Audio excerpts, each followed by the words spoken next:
Every club. Every day.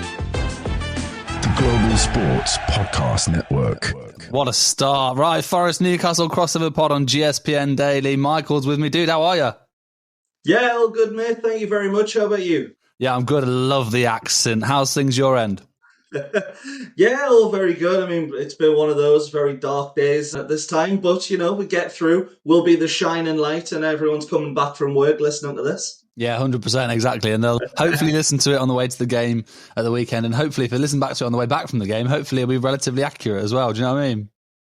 Well, hopefully, but we're not going to agree on the scoreline, so one of us is going to be wrong. Well, you never know. We might do. It depends on the seasons.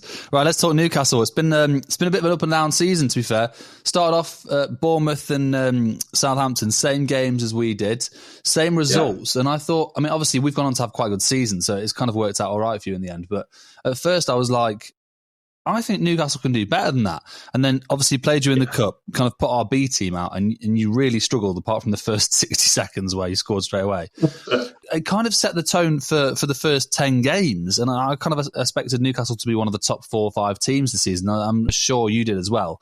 What was the issue for the first part of the season? I mean, it looks like you're starting to come better recently, but, you know, is there a change in fortunes, do you think? I think it's one of those that because of last season, Newcastle had a horrible injury record. It led to us missing out on Europe this year, which is the aim every single year at this point. I know it sounds odd for a club that was battling relegation a few seasons ago, but that's sort of the way it is now. That's our expectations. And after missing out last year, we sort of have changed the way we played. Southampton, Bournemouth, everyone will agree, not good enough, but we knew exactly what to expect. You know, going into the season, it's going to be a tough season. We're going to not play with that same intensity. And then because things haven't worked, it was the Chelsea Cup game where we've turned around and gone, let's just play how we played a couple of seasons ago. Let's go back to that and let's refine that intensity and let's press teams. And to be honest, against Chelsea, it worked fantastically. We didn't ridiculously press against Arsenal, but we pressed them where we needed to, caused a lot of mistakes, and obviously ended up winning the game, keeping a clean sheet. So, to be honest, signs are there that things are improving. But, you know, start the season, it hasn't been great for Newcastle. How's your away form at the moment? To be honest, it's not bad. For Newcastle United, it's as you would expect if you're a Newcastle supporter. We're not great away from home, but when you look at how we've been in previous seasons, it's about on par. We've got, I think, 1 win, a couple of draws, and obviously a couple of defeats in there as well. But it wouldn't be a season without a few poor away performances. Well, this is it. I mean, we had quite a big win at the weekend against West Ham. Yeah. Excellent. And, you know, we've been in form recently. We're looking good. We seem to start games strong. And I think the issue to the start of the season was we started games really strong and couldn't score. Like we had like 20 shots but couldn't score. Whereas now we've started putting them away. What's Newcastle's biggest weakness, do you think, for the first half? Do you think, you know, if teams score first, is that a problem for you? Yeah, 100%. One of the stats I've just mentioned on one of the Newcastle podcasts is when we've gone ahead this season, we've not dropped any points. But another one I've dropped is that was our first goal, the Alexander Isak header against Arsenal, in the first 32 minutes of a game this season. So 10 games had gone, and we hadn't scored in the first 30 minutes. Only Manchester United had done worse. And you know what? We all know what they've just done with Eric Ten Hag. So, you know, it clearly wasn't good enough. But obviously, you scored in the first minute against us in the Cup, so it might be a change in tide for Newcastle. I was just about to say, you're the only opponent we've actually scored relatively early against. So it's one of those where if we start slowly, then you may find that you could be 2-0 up in the first 15 minutes. But I think if we start strong, it's the old cliche, isn't it? Whoever gets the first goal, the first goal wins, first goal really matters, etc. And it's going to be like that on the weekend, I think.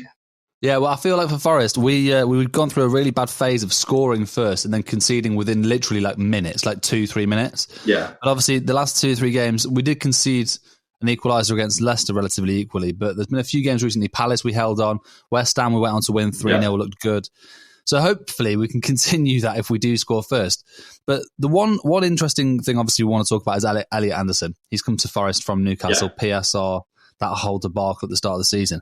But it's also about your balance of midfield, because one of the things that worries me about Newcastle is, you've got such good players, Tonali, Guimaraes in there, you've got, Willock, Longstaff, Joel Linton.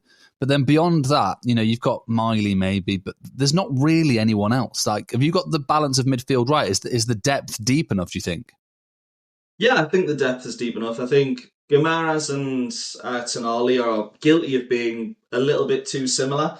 Same with Joe Linton and Joe Willock, but that's two of your positions in that midfield three, pretty much nailed down. Sean Longstaff has played the role last season of getting a little bit further forward and trying to get those goals. I mean, Longstaff scoring 8 goals last season was, I don't think anyone would have predicted that.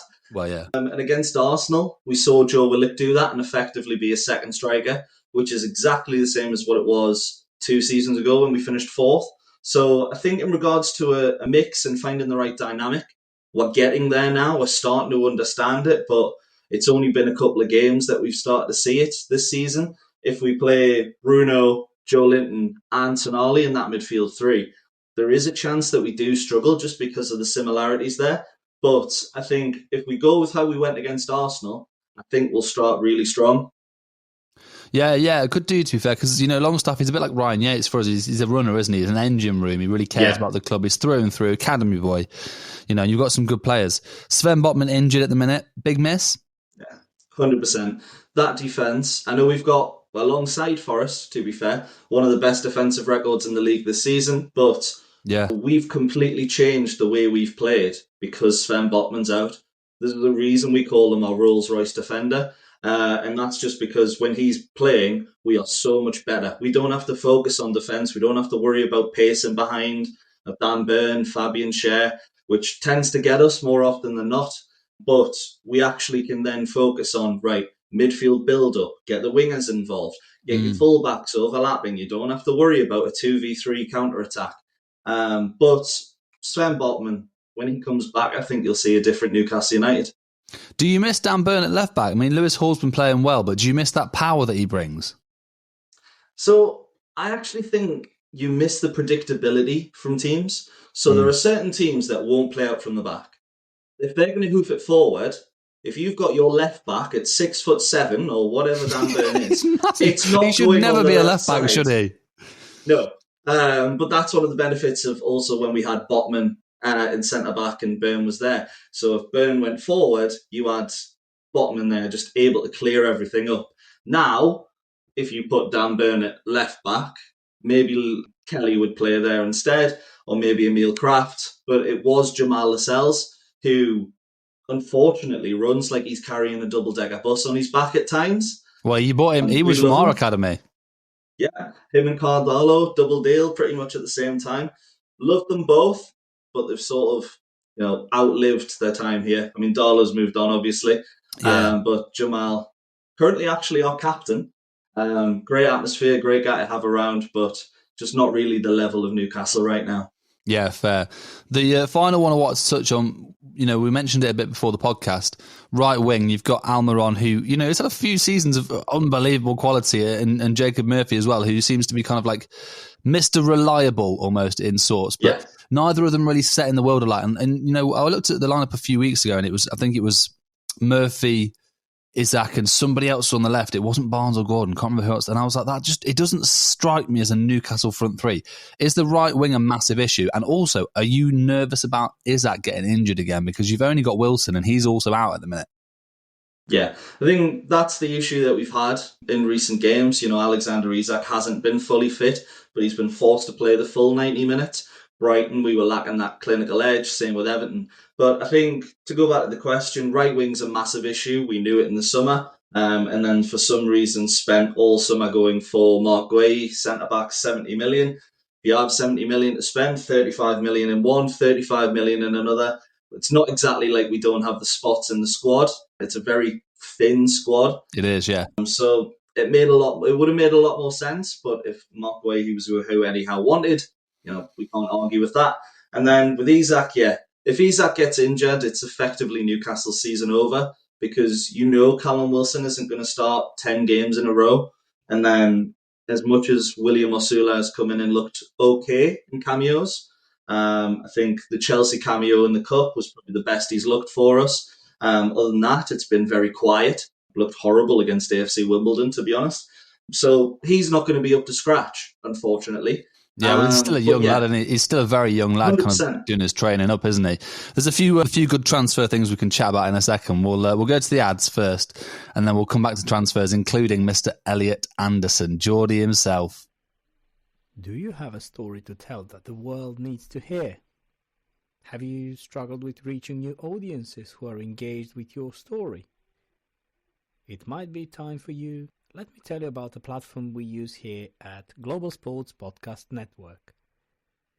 Zencastr makes it easy to start a high-quality podcast built with 4K video recording from your phone and AI editing that automatically removes UMS, AHS, YA nose and 22 other speech patterns. Zencastr makes it super easy to start a podcast that sounds great. Ready to tell your story? Check out the link in the show description to learn more. Is that the end? Oh, that's the end. Right, okay. It's the most gentle advert read I've heard ever. That's so soothing. Yeah. Have you heard about Zencastr? That should be like a help to go to sleep advert. Do you know what I mean? Lovely. Thank you for that. Really nice. Right, talking about Elliot Anderson, the Geordie himself. Gutted to lose him? Yeah, 100%. I think, to be honest, most Newcastle fans will be glad that he's moved on, but not because he wasn't good enough. Because in our midfield, he probably wasn't going to get any game time. Mm-hmm. The fact that he's moved to Forest, I think he started 7 or 8 games for you this season. Yeah, most of them, that time. He's got that time to show exactly how good he is. We called him the Geordie Maradona for a reason.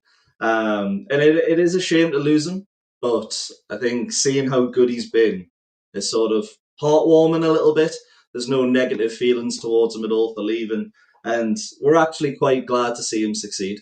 Yeah, well, he's done really well for us. He's a massive engine room, and he's got that skill going forward. And he actually stepped in for Morgan Gibbs-White and did a stellar job. So it was quite a nice surprise for a lot of Forest fans, who, as I'm sure you are with Isaac and Gordon, like terrified to lose someone like Gibbs-White to injury. But he's a good player, and hopefully he gets his chance against Newcastle on Saturday, because I'm sure he'll want to show what he's made of, won't he? 100%, yeah. I think anyone going back to a team they've been at before. We saw on our side Lewis Hall against Chelsea, same with Tino Livramento. They just take it up another gear, and they play fantastically. I'm hoping that's not the case with Elliot Anderson, but honestly, it wouldn't surprise me. What would you do if it was a 1-0 Elliot Anderson winner? I'm not saying I'd crawl into a hole. I'd be happy for him. I'd be happy for him, but at the same time, I guess it depends on how he celebrates. If he does the whole hands up, then it's kind of one of those of, all right, there's still that respect there, even though I hate that celebration whatsoever. If he runs to the crowd and starts giving it the big one, there might be a few problems. Yeah, 100%. I think he seems like quite a respectful player, to be fair. I think he probably will give it the whole lads. But it'll be interesting to see. You've got that 70 million January. Do you think you'll get those signings? Do you think you'll make 2 or 3 bids? I think we'll make bids, but it's really difficult to make transfers in January. We've struggled with it in the past. I think most of the players that we want to buy, our links are with players in the English Premier League right now. No one is giving away, let's say Brentford, they're not giving away Brian Mbeumo in January. So if we do, we'll have to buy as well. Yeah, absolutely fantastic. Would fix our right wing issues like that immediately. But it's just one of those. We'll make the bids, but I think if we're going to bring them in, it'll probably be someone from one of the other top 5 leagues rather than a team in the Premier League. Well, yeah, I mean, you've got Sven Botman from one of the other leagues. Maybe there's a way of looking at another centre-half there. That could be an option. The only thing with Botman as well that worries me, same with Van der Ven at Tottenham, is the top players. But like at Forest, we've finally got a season. I mean, I say that we've got 2 or 3 key players out injured. But we used to get to the playoffs in the Championship, top of the league by Christmas every year, and then lose half the squad to injury. It was literally 5 years in a row. We lost our 6 best players, and we were all going, "This is crazy. We can't do this every single season." And it kept happening and kept happening. We just never got promoted. Do you think there's a worry with Newcastle fans that Botman, even though he is that Rolls Royce, is going to keep getting injured? He's going to miss half a season every year.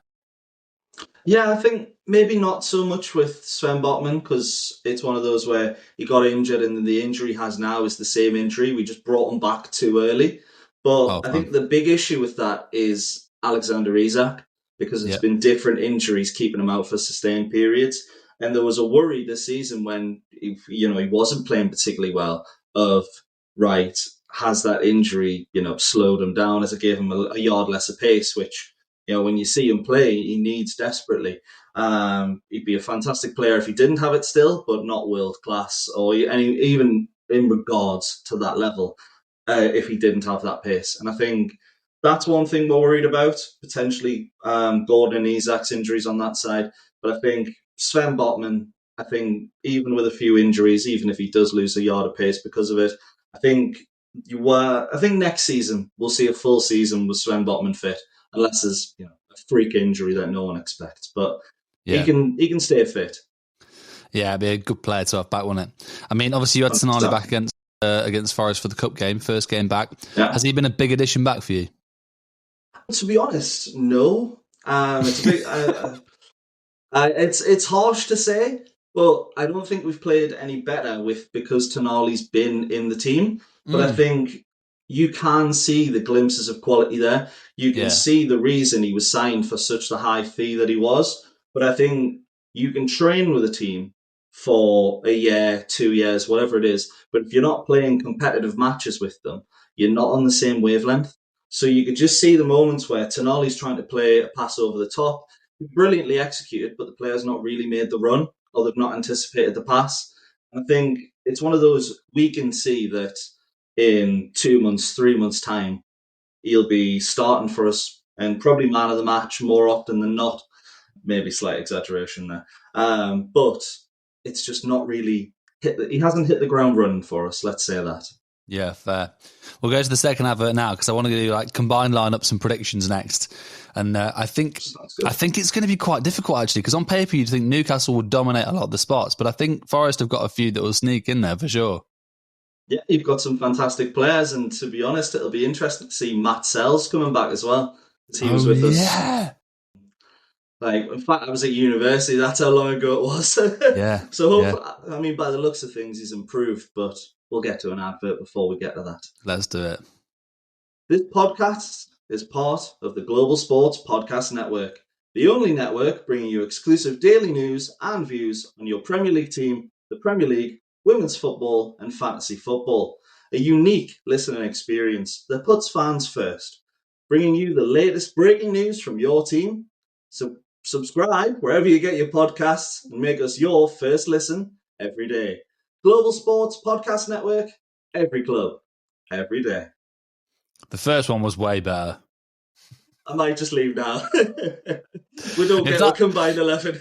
If that's how you perform on Saturday, we'll be fine. No, I'm kidding. It was lovely. What a great read. You've practiced that, haven't you? We do it every day on the Newcastle pod. So we've had a bit of practice. Although you wouldn't be able to tell when we're stumbling on the words every 2 seconds. Stunning. Let's get to the combined. Matt Sells obviously in Forest goal now. I'd actually, in current form, I'd probably put him in over Pope, which I never thought I'd say, especially when he was your keeper in the first place at Newcastle and he was awful back in the day.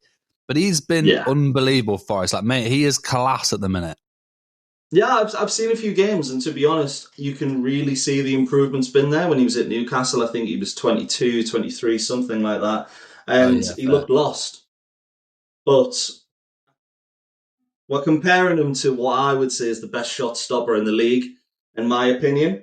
Don't get me wrong, he's horrific with his feet. Yeah, but mate, he should have saved that Cole Palmer shot, though. Yeah, he has an error in him. There's no doubt about that. To be honest, caught him off guard.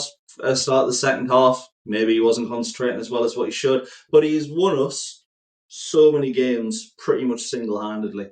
We pretty much got the Champions League and the Cup finals because of Nick Pope. So I have to say Nick Pope, but I will say Matt Sells is one of the most improved goalkeepers I've seen in a long time. All right, okay. We'll accept Pope for the number one spot. I've got an idea for a back three, right?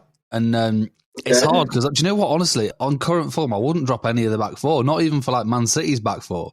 But I've got an idea to make some. Honestly, they're unbelievable. Genuine. As Forest fans, we're watching it going, we're on the wrong channel. What channel have you put on here? This is not fun. It's crazy.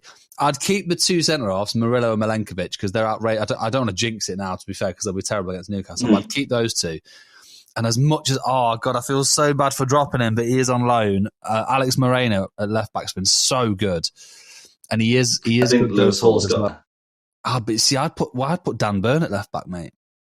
No. Lewis Hall, he's going to get his first England call up next week. He's been our best player this season for me by a country mile, and really? I think 100%. Lewis Hall is worth the 28 mil from Chelsea. Then I would have paid 35, 40, given how he's played for the start of the season. He's been absolutely fantastic. Well, there you go then.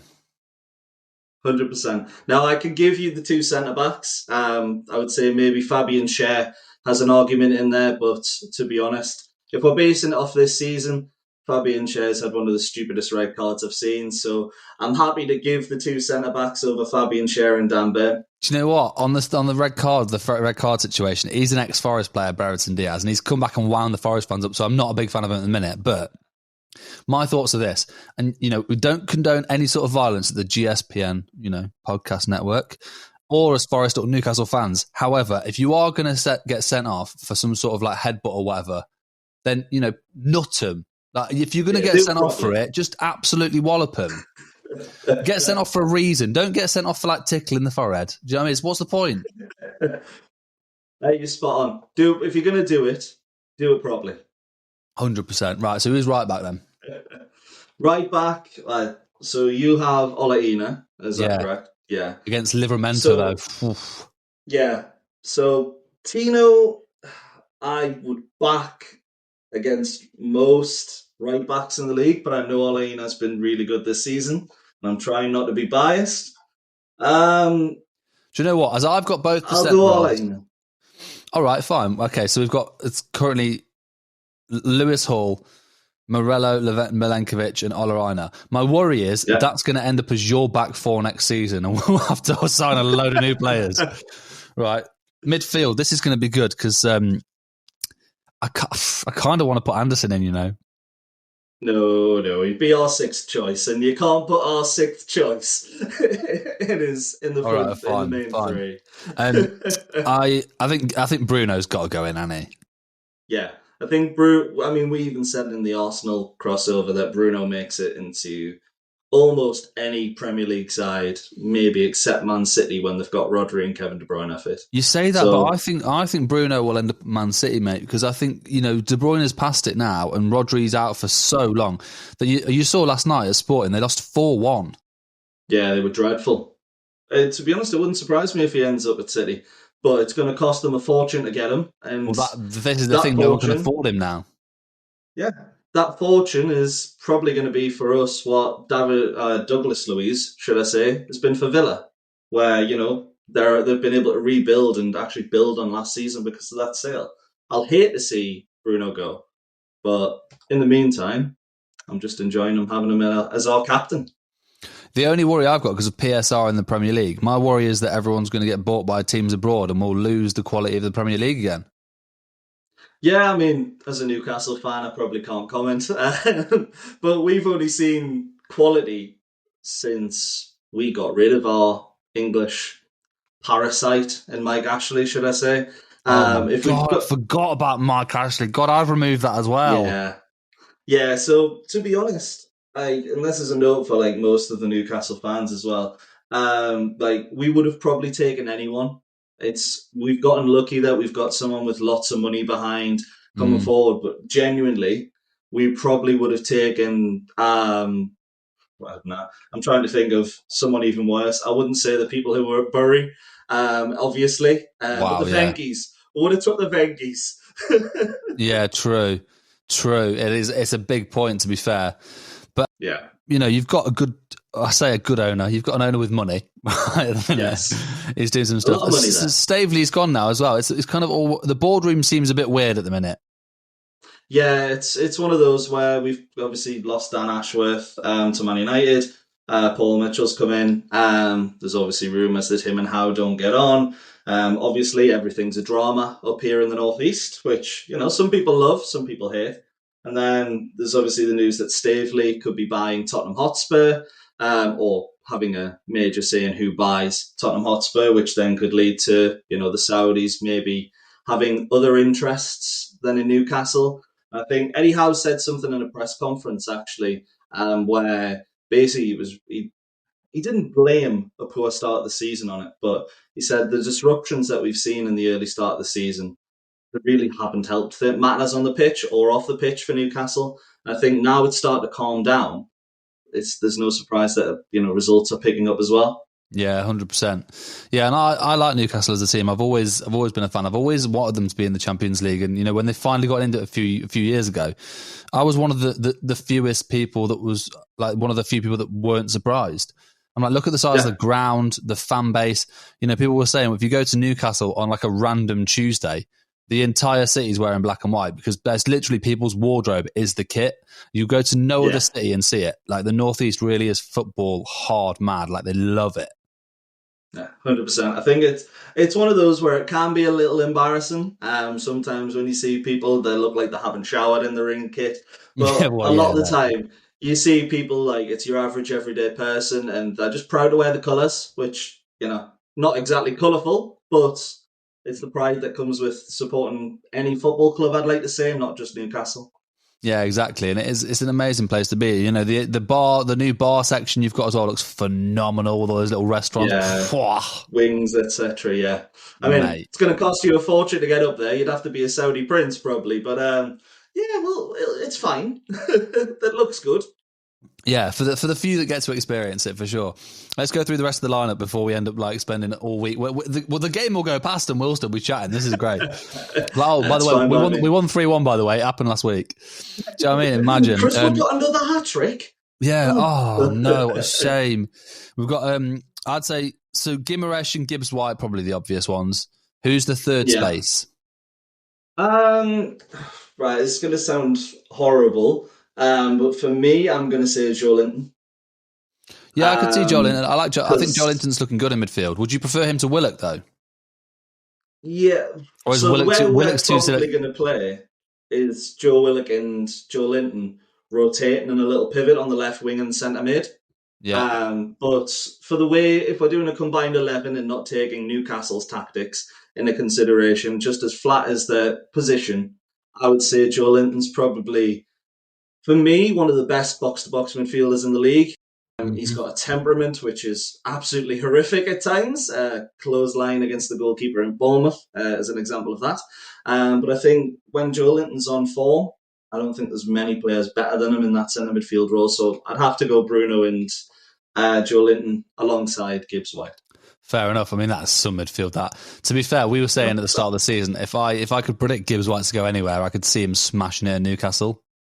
Yeah. If we played with a number 10 or sort of that kind of player, I know he dips into midfield, but I think realistically he's much better when he's allowed that space in those attacking areas, which would be allowed from our wingers. Well, your wingers as well. That's why he does so well. But I think with that, him or a James Maddison, we were crying out for before Maddison signed for Spurs, and it's a shame. But it's good to see English talent doing well at English clubs. I think long term Gibbs-White is going to be way better value for money than Maddison anyway. Yeah, you're probably right. He's more of a tenacity player. He's got all the skills that James Ward-Prowse has. His dead ball's not quite as good yet, but he's more skillful. He's quicker and he's more tenacious and he wins the ball back a lot more. So that's a good three. Front three, it's Isak against Wood at the minute. I mean, Isak's probably on paper the better striker. Wood's form is higher at the minute. But, I mean, you could... Yeah. It's 2 of 1, 5 of the other, do you know what I mean? Well, yeah. I think Chris Wood's in the form of his life. But after watching Chris Wood for Newcastle, I can't put him in any 11 that includes Newcastle players. For us, he was absolutely horrific. We're seeing a completely different player at Nottingham Forest, don't get me wrong. He looks absolutely fantastic for you, and maybe that's the system more than anything else. But if I'm going to the actual player... Who's a better player? I think it's got to be Alexander Isak. So would you say probably Isak? Is it Gordon on your right now? Yeah, so Gordon's been pushed out to the right just simply because we don't have very good options there. Well, I think Isak, Gordon, and then Hudson-Odoi on the left. I think that's probably the lineup, isn't it? Yeah, I'd agree. Yeah. That's pretty. I mean, that's some lineup, that, isn't it? That gets top 4 anytime. Oh, 100%. It gets, I mean, in City's form, it might get top of the table at the minute. Arsenal only play with 9 players, so I think we're all right. Yeah, I think we'll be sound. They get a red card every other game. We'll be fine. It's only Liverpool we've got to worry about. And you beat them easily. Yeah, well, yeah. We got lucky. Matt Sell's got lucky that day. I tell you that right now. Right, predictions. Easy. Then it's going to be a really good game, especially because it's at Forest. If it was at Newcastle, I think if it was at Newcastle in your current form, I'd probably say you'd edge it maybe 2-1.